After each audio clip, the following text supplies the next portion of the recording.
de bênção. Dispensa, meu Deus, do teu trono, aleluia, através do teu Espírito Santo, meu Deus, a mensagem para o teu servo, Pai. Deus querido, revela a tua vontade, o teu querer nessa noite para os nossos corações, e que através da transmissão da tua palavra, Senhor, o Senhor venha deixar sinais, o Senhor venha resolver, meu Deus, problemas, dificuldades. Senhor, tu sabes de tudo o que teus filhos precisam. Usa teu servo, dá vitória a teu servo, abre a porta do céu e derrama ricas bênçãos, meu Deus, sobre a vida do teu servo e sobre a vida da igreja, sobre as nossas vidas, em nome de Jesus. Amém. Glória a Deus. Glória a Deus. Pastor, faça a vontade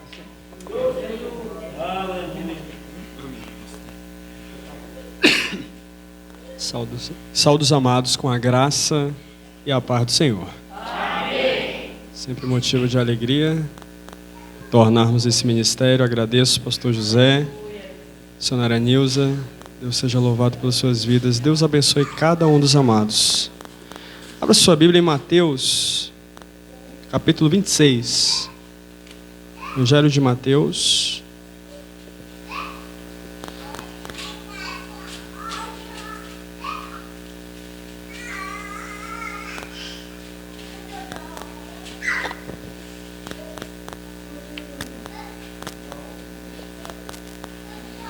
Mateus capítulo 26, a partir do versículo 47, que tem como título Jesus é preso. Diz assim a palavra do Senhor, Mateus 26, verso 47. Enquanto ele ainda falava, chegou Judas, um dos 12, com ele estava uma grande multidão armada de espadas e varas, enviada pelos chefes dos sacerdotes e líderes religiosos do povo. O traidor havia combinado um sinal com eles, dizendo-lhes: aquele a quem eu saudar com um beijo é ele, prendam-no. Dirigindo-se imediatamente a Jesus, Judas disse: salve, mestre, e o beijou. Jesus perguntou: amigo, o que o traz? Então os homens se aproximaram, agarraram Jesus e o prenderam. Um dos que estavam com Jesus, estendendo a mão, puxou a espada e feriu o servo do sumo sacerdote, decepando-lhe a orelha. Disse-lhe Jesus: guarde a espada, pois todos os que empunham a espada pela espada morrerão. Você acha que eu não posso pedir a meu Pai, e ele não colocaria imediatamente à minha disposição mais de 12 legiões de anjos? Como então se cumpririam as escrituras que dizem que as coisas deveriam acontecer dessa forma? Naquela hora, Jesus disse à multidão: estou eu chefiando alguma rebelião para que vocês venham me prender com espadas e varas? Todos os dias eu estive ensinando no templo e vocês não me prenderam. Último versículo. Mas tudo isso aconteceu para que se cumprisse as escrituras dos profetas. Então todos os discípulos o abandonaram e fugiram. Amém?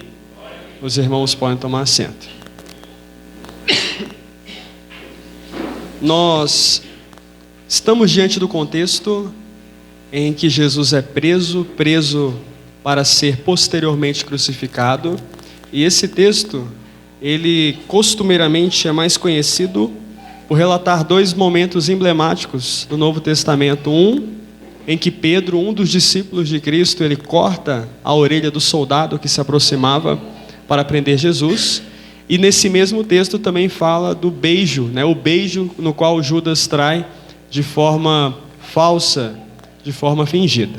Esse texto que nós lemos, onde Jesus é preso, é um dos poucos textos que encontram-se relatados nos 4 evangelhos, Mateus, Marcos, Lucas e João. Então nós lemos Mateus, mas nós vamos implementando outros textos complementares dos outros evangelhos, para que essa mensagem se aproxime de um enriquecimento maior. A Bíblia vai nos dizer, no Evangelho de João, que Jesus estava conversando com os discípulos e ele decide atravessar o Vale de Cedron. Ele passa pelo Vale de Cedron ou Ribeiro de Cedron antes de chegar nesse momento aonde ele seria preso. Esse Vale de Cedron, dizem os estudiosos, ele é seco na época de verão e ele é chuvoso na época do inverno. quem vem de Jerusalém tem que obrigatoriamente passar pelo Vale de Cedron para poder chegar no Monte Getsêmani ou Jardim das Oliveiras, o local aonde Jesus seria preso, onde Jesus seria levado por aqueles homens. O Vale de Cedron é um vale que fica obrigatoriamente entre o Jardim das Oliveiras e entre Jerusalém, né? Entre a Cidade Santa e entre o lugar que Jesus seria preso. E esse Vale de Cedron, ele tem um histórico. Perceba que Jesus ele foi preso após passar por esse vale. Esse mesmo Vale de Cedron, ou Ribeiro de Cedron, é um lugar onde Davi estava fugindo do seu filho Absalom e passa por ele. Nesse vale, o rei Salomão ele ameaça um homem chamado Simei, dizendo: se você passar por esse vale, eu te mato. O homem passou e foi morto. Ainda nesse vale, diz a Bíblia que o rei Asa, ele pega um objeto obsceno que a sua avó, por nome de Maaca, tinha feito, e ele destrói, queima nesse Vale de Cedron. Ainda nesse vale, a Bíblia diz que o rei Josias, ele pega utensílios idólatras, altares, postes idólatras feitos para Azerá, para Baal e para outros, e queima nesse vale. Então, tecnicamente, é um lugar que teve muita história bíblica, né? Onde Jesus passa para chegar ao Jardim das Oliveiras. Perceba que Jesus ele já estava se afastando dos judeus rebeldes, passa pelo Vale de Cedron, acompanhado pelos seus discípulos, pelos homens de Deus. De forma semelhante foi Davi. Davi ele estava fugindo da rebeldia de Absalão. Absalão, seu filho, queria matá-lo, queria o trono. Ele também passa pelo Vale de Cedron, Davi, acompanhado pelos seus leais, acompanhado pelos seus fiéis, né? Perceba que a mesma história entre Davi se repete com Jesus, chamado filho de Davi, né? Tem rebeldes atrás de mim, mas tem aqueles que estão comigo e passaram pelo mesmo local, pela mesma região.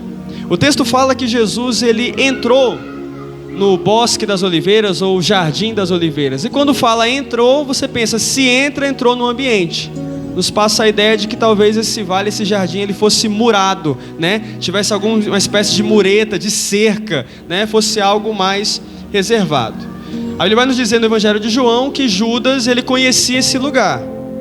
João 18 vai dizer que Judas, o traidor, conhecia aquele lugar, porque muitas vezes os discípulos se reuniam ali. Ali era um lugar onde eles possivelmente se alimentavam, descansavam, oravam, tinham comunhão, coisas que cristãos fazem. E o texto fala que Judas conhecia o lugar porque os discípulos se reuniam com Jesus ali. Perceba que Judas é o rebelde, porém ele conhece o lugar onde Jesus se reunia com os discípulos. Tem gente que é rebelde, mas conhece o lugar, igreja é o lugar onde Deus se reúne com os seus discípulos. Tem gente que é rebelde, está fora, está traindo os princípios, mas conhece esse lugar, sabe qual é o lugar onde Deus se reúne com os seus. Entrando agora no texto, versículo 47, né? O texto fala que ele ainda falava, Jesus ainda falava quando Judas, um dos 12, com ele estava uma grande multidão armada de espadas e varas, enviada pelos chefes dos sacerdotes e líderes religiosos do povo. Então o texto vai nos dizer que Jesus estava falando quando apareceu a multidão armada, com espadas, com varas, haviam tochas, haviam lâmpadas, haviam paus. Jesus estava falando quando aparece a multidão armada, aplicando isso em nossas vidas. Quando você prega, pessoas vão se armar contra você, né? Jesus pregando, apareceram pessoas armadas. Quando você fala a verdade, vai ter pessoas que vão se enfurecer. As pessoas gostam de mensagens de autoajuda, de ego. Mas quando Jesus fala, quando é algo de Deus, né, vai ter pessoas, e muitas pessoas armadas. O texto vai nos dizer, amados, que ali esses homens foram enviados para prender a Cristo. E há quem entenda que eles foram enviados para prender ali, no bosque, no jardim, para evitar um escândalo na cidade. Prendam ele lá no mato, né? Lá está vazio, está só eles, vamos, né, cortar o mal pela raiz. E o texto fala que essa multidão foi enviada por líderes religiosos. Foram os líderes religiosos que enviaram a multidão para prender Jesus. Ou seja, são os religiosos que ensinam a atacar. Quem prega a palavra, prega a palavra. Mas quem é religioso ataca tudo. Porque não pode isso, não pode aquilo, porque é assim, porque é assado. E os religiosos, eles pregam coisas que não tem na Bíblia. Eles pregam usos e costumes. Uso e costume, cada um tem o seu. Mas eu não posso forçar ninguém a fazer algo que é o que eu quero, que é o que eu acho, que é o que eu sigo, se não está na palavra. Eu tenho que pregar a palavra. Diz a palavra de Deus que apareceu uma grande multidão armada. Há quem entenda que seriam soldados romanos que protegiam um templo maior, somados a outro grupo de soldados romanos que estariam ali. Há estudiosos que falam que poderiam variar de 500 a 1000 soldados. Por que tudo isso? Porque a fúria contra Jesus era grande. Nós temos que entender que era o próprio Satanás, né? O próprio diabo que estava se levantando contra o Todo-Poderoso. O fato deles levarem espadas e varas é porque eles esperavam uma resistência. Eles achavam que Jesus poderia revidar. Eles achavam que os discípulos poderiam revidar. O fato de levarem tochas e lâmpadas é porque era de noite, né? De noite você não enxerga, então tem que levar algo que ilumine, que clareie. E eles também poderiam suspeitar dos homens fugirem. Então, para poder encontrar alguém na mata à noite, eu tenho que ter algo que ilumine. Esses homens, eles recorrem a armas materiais, porque eles não conseguiram lutar com as armas espirituais de Jesus. Como é que eu paro um homem desse? Um homem cuja pregação silenciava. Imagina as pessoas com raiva, eu vou falar isso, eu vou falar aquilo, mas quando Jesus abria a boca não tinha argumento. Como é que eu vou debater com Deus? Como é que eu vou questionar a palavra? Né? Tem gente que fica enfurecida, mas como? Contra Deus? Como é que eu vou lutar contra alguém que não é teatro? Ele fala para o mudo, mudo, passe a falar, cego, passe a enxergar, e a pessoa fica curada imediatamente. Não tenho como lutar contra um homem desse. Então vou enviar homens com armas materiais, né? Como é que eu vou lutar contra alguém cujas ordens libertam? Ele fala para o endemoniado, seja livre, o demônio tem que sair na hora, né? Eles então agora enviam armas materiais, porque não conseguem lidar com as armas espirituais. O texto vai nos dizer que Judas ele fez um acordo com os outros, né? Olha, aquele homem que eu der um beijo na sua face, esse é o homem. Judas ele teve que dar um beijo na face de Cristo, porque Jesus era simples. Jesus andava como qualquer outro homem. Jesus se vestia como os outros homens. Jesus poderia ter barba como os outros homens. Como é que eu vou diferenciar esse cara, né? Ele poderia se exaltar, poderia, é o próprio rei, né? Mas ele estava numa posição de humildade. Então ele anda como todo mundo, se veste como todo mundo. Vou dar um beijo na face. O homem que eu beijar a face é esse. Agarrem-no, prendam-no. No versículo 49, o texto diz, dirigindo-se imediatamente a Jesus, Judas disse, salve mestre, e o beijou. Esse salve mestre é uma saudação dos judeus, né? Havia o costume deles se cumprimentarem com um beijo na face, né? É óbvio que isso não é costume aqui no Brasil, né? Mas no Oriente Médio existem homens que saudam outros homens com um beijo no rosto, é chamado de ósculo santo. E além dessa saudação entre os irmãos da igreja, eles também tinham o costume de saudar o seu mestre assim. Era costume você que é discípulo, ovelha, saudar o mestre com esse beijo. Perceba que essa saudação foi uma saudação duplamente hipócrita. Judas olha para Jesus e fala, salve mestre. Peraí, como é que eu estou dizendo salve se eu estou te condenando? Né? Eu estou aqui para trazer condenação, para te prender, eu falo salve, né? Salve mestre. Mestre significa reverência. Eu estou reverenciando alguém que tem entendimento, que tem instrução, que tem conhecimento, que está me ensinando. Eu chamo de mestre, mas eu estou desonrando, porque eu estou prendendo você. Estou trazendo pessoas para prender. Numa segunda versão desse texto, aparece assim, que a paz esteja com o Senhor, ou seja, shalom, né? Expressão hebraica, shalom.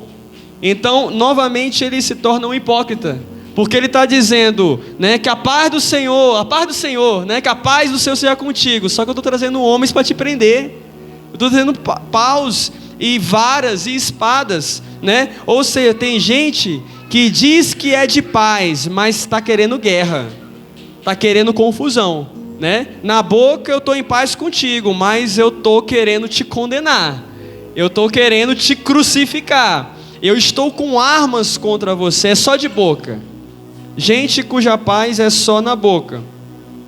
Então, apesar de ser escuro, era de noite, Judas consegue discernir quem era Jesus em relação aos outros.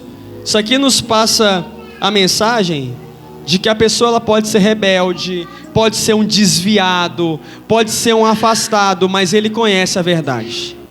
Ele conhece Jesus. Judas era o rebelde, mas ele conhece Jesus. Tem muitos rebeldes lá fora. Pode ser rebelde, mas conhece Jesus, só não está obedecendo. E o texto fala que era de noite. Noite nos traz a ideia de trevas, né? Noite é trevas, noite é o mundo, né? Judas de noite, em trevas, consegue reconhecer Jesus. Ou seja, tem pessoas que estão nas trevas, mas conseguem reconhecer Jesus. Está no mundão, mas sabe quem é Jesus. Pode não obedecer, mas que sabe, sabe. Um dia ouviu a palavra, entendeu a palavra, teve essa comunhão, está lá fora, mas sabe quem é Jesus e o que é a palavra. O texto fala que ele o beijou, só que nesse beijo ele trazia traição. Então Deus está nos dizendo que existem demonstrações de afeto que são falsas. Tem gente que demonstra afeto, mas é fingido, não é verdadeiro, né? É um beijo não verdadeiro, é um abraço não verdadeiro, é um elogio não verdadeiro. Por fora é afeto, é carinho, mas por dentro a intenção do coração é outra.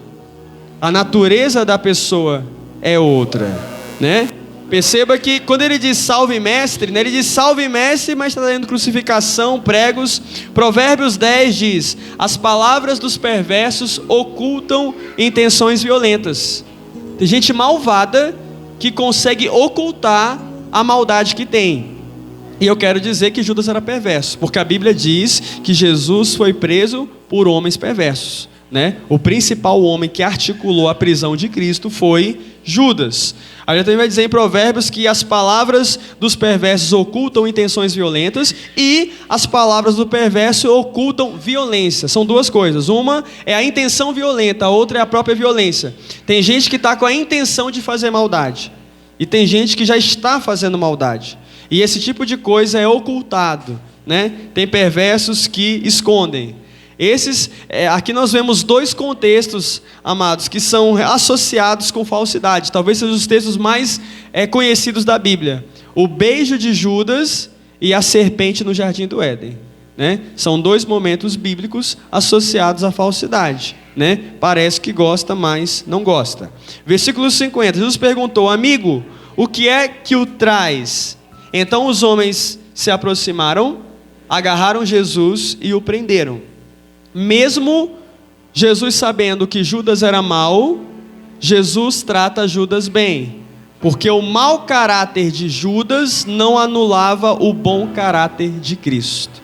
Jesus sabia o que estava acontecendo. Você vem para me trair, você vem para me matar, mas ainda assim eu estou aqui te chamando de amigo, porque as más atitudes dos outros não podem corromper a sua atitude. Você é cristão, você é crente, você não está aqui para revidar, fez isso comigo, vou fazer também. Não, aprenda com Cristo. Nós não somos cristãos, nós não levamos o nome de Cristo como aquele que é o nosso líder maior, como aquele que nós seguimos. Como é que a gente se diz cristão e não quer agir como Cristo? Isso é contraditório, isso é irônico, isso é falso. Então ele pergunta: o que o traz? Em outras palavras, o que você está fazendo? Se você é inimigo, você é meu inimigo. Se é inimigo, por que beijou? Né? Quem é inimigo não beija. Beijo é carinho, né? É afeto. Porém, se você é amigo, por que traz espadas e vara? Que amigo é esse que eu vou a você com espada? Né? Eu vou a você com vara. Então por isso que ele traz essa pergunta: o que você traz? Qual é a sua intenção? Pergunta para a igreja hoje. Se Jesus perguntasse quais são suas intenções, o que é que te traz, o que você responderia? Você conseguiria responder que não tem nada de mal contra ninguém, que não tem espada com você, que não tem vara com você, que não tem ódio nem rancor contra você? É isso que Jesus está aqui nos perguntando. No Evangelho de João 18 diz: Jesus, sabendo o que iria acontecer, saiu e perguntou: a quem vocês estão procurando? Perceba que Jesus, ele já sabia do futuro, né? Deus, ele é onisciente, ele sabe todas as coisas. A Bíblia fala que antes que a palavra chegasse à língua, né, o salmista diz, né, tu, Senhor, já sabes o que eu vou dizer. Perceba, meus queridos, que quando o povo quis forçar Jesus a usar uma coroa, Jesus fugiu. Mas quando chegou a hora de ser crucificado, Jesus aceitou. Todo mundo quer ser forçado a usar uma coroa. Todo mundo quer ser coroado, quer a vitória, quer a honra, quer a exaltação. Mas poucos querem ser crucificados com Cristo. Poucos querem estar dispostos a fazer aquilo que é a vontade de Deus. No Evangelho de João 18 diz, Jesus disse a eles: a quem vocês procuram, né? A quem vocês perseguem? E o texto fala que Judas estava com esses. Judas estava com os que estavam procurando, com os que estavam perseguindo. A quem vocês procuram? A quem vocês perseguem? E esses, Judas estava neles. Então Judas era alguém que era discípulo e agora estava do outro lado. Estava procurando para matar. Estava perseguindo. Sabe o que Deus está dizendo? Tem gente da igreja que persegue os outros, né? Não era discípulo, só que está perseguindo. Não era discípulo, mas quer matar. Gente que era discípulo e está perseguindo os outros. Então em João disseram, né, a Jesus o Nazareno responderam: sou eu, disse ele. Sou eu, disse o Senhor Jesus. A Jesus o Nazareno responderam. Eles chamam Jesus de Nazareno porque eles tratam Jesus com menosprezo. O fato de chamar de Nazareno nesse contexto significa tratar com vergonha. Eles não reconheciam que Jesus era o Cristo, o Messias, o Filho do Todo-Poderoso, o próprio Todo-Poderoso. Veja bem, eu não estou dizendo que é errado chamar Jesus de Nazaré ou chamar Jesus de Nazareno, porque nós chamamos com honra, né? A questão está no sentido. Você pode chamar Jesus de Nazaré honrando, né? Mas você pode chamar com menosprezo. Nesse caso eles chamam com menosprezo. Ah, é Jesus, o Nazareno. Nazaré, aquele lugarzinho pequeno, aquela cidadezinha pequena que ninguém dá importância. É isso que eles estavam dizendo. Só que de uma cidade pequena saiu o Rei dos Reis e Senhor dos Senhores, né? De um lugar muito pequeno pode sair algo muito precioso, muito maravilhoso. Diz a palavra de Deus que Jesus respondeu: sou eu.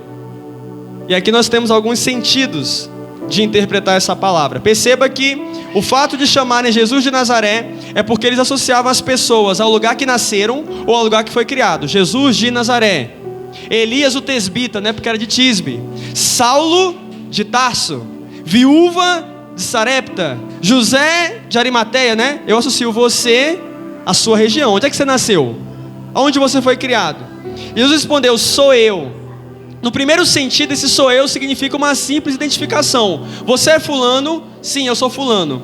Mas no outro sentido, essa é a apresentação de Deus. Deus se apresenta: sou eu. Quando Deus aparece na sarça ardente com Moisés, Moisés pergunta: qual é o teu nome? Diga que o eu sou. Sou eu, né? Estou te enviando. Deus se apresenta como eu sou diante da opressão do faraó em Moisés. Jesus se apresenta como eu sou diante da opressão do mundo, né, para crucificá-lo. Perceba que Jesus ele tem vários nomes, um deles é o segundo Adão. Quando Deus foi atrás de Adão, Adão se escondeu. Mas quando os homens foram atrás de Jesus, ele não se escondeu. Ele não se escondeu com medo, nem com vergonha. Eu não estou com medo de vocês. Eu não estou envergonhado, né? Aqui Jesus estava pronto para ser morto e crucificado. Eu entendo que muitas pessoas estão prontas para receber vitória. Mas a pergunta é: você estaria pronto?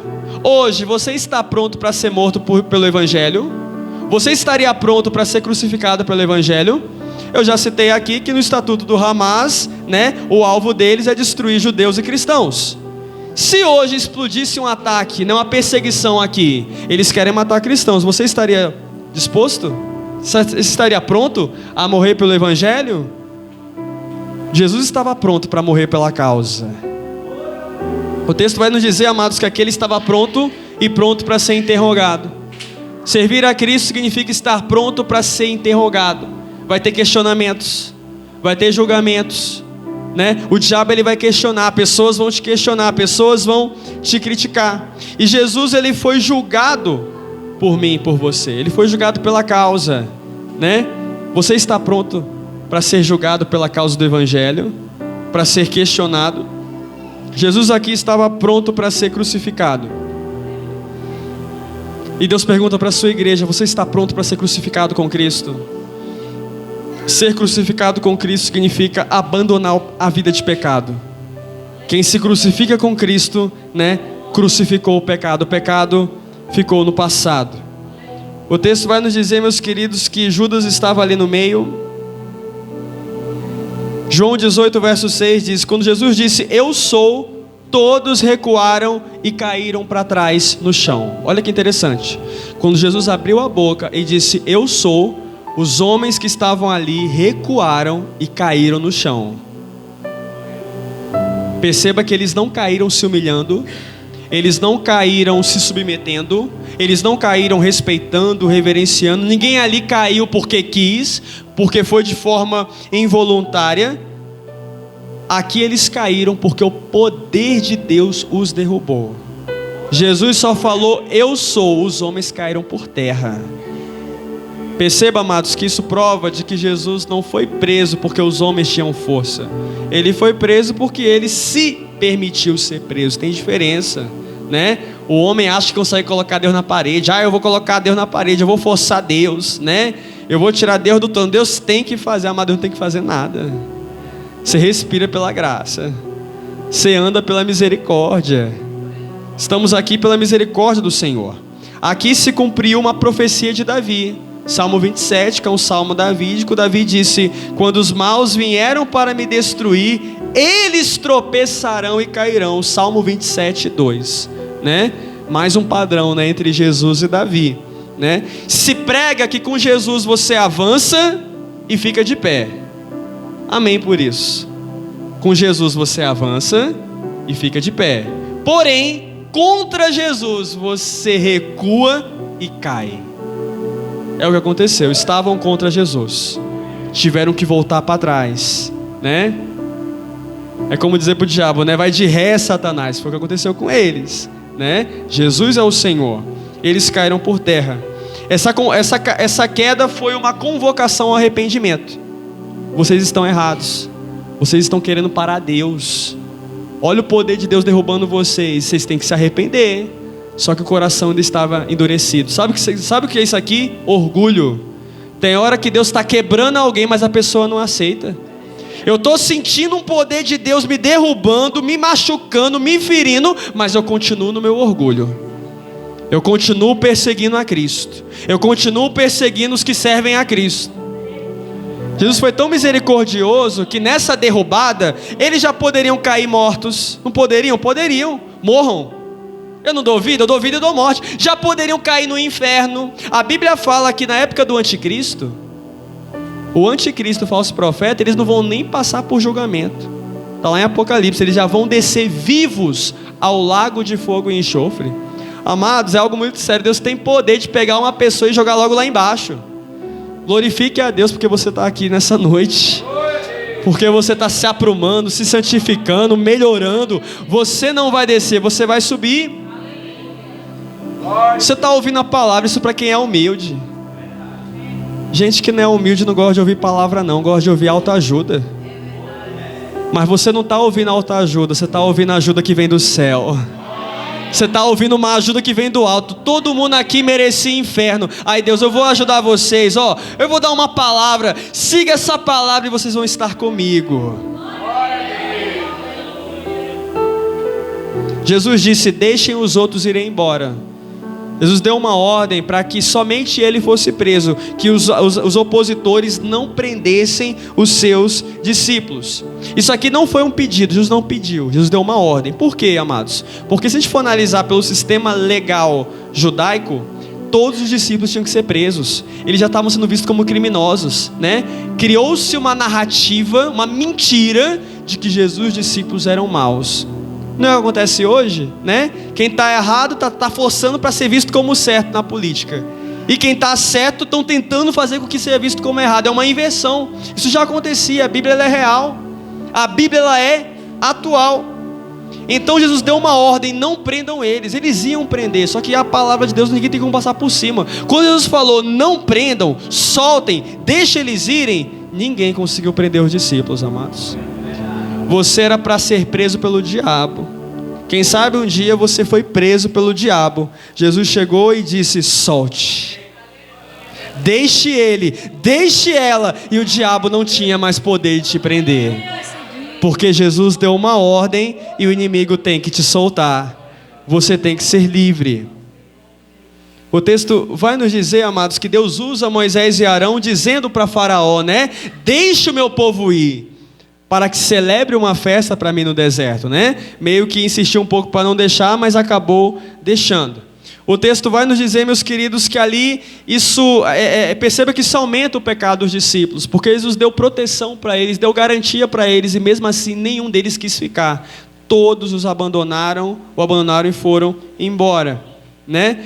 Perceba que Pedro, nós vamos comentar isso mais na frente, ele feriu, né, com a espada, ele feriu aquele que se aproximou para prender Jesus, mas ainda assim Jesus teve misericórdia, dizendo: soltem ele. Pedro era para ser preso. Pedro agrediu um soldado romano. Pedro tinha tudo para ser preso, mas Jesus entrou com misericórdia. Sabe o que Deus está dizendo? Deus tem tido misericórdia dos Pedros. Tem gente que é brava, furiosa, raivosa, e Deus está tendo misericórdia de ti. Você podia sofrer um mal maior, mas Jesus está tendo misericórdia de você. Ainda no Evangelho de João está escrito: ele fez isso para cumprir a sua própria declaração: não perdi um só dos que me destes.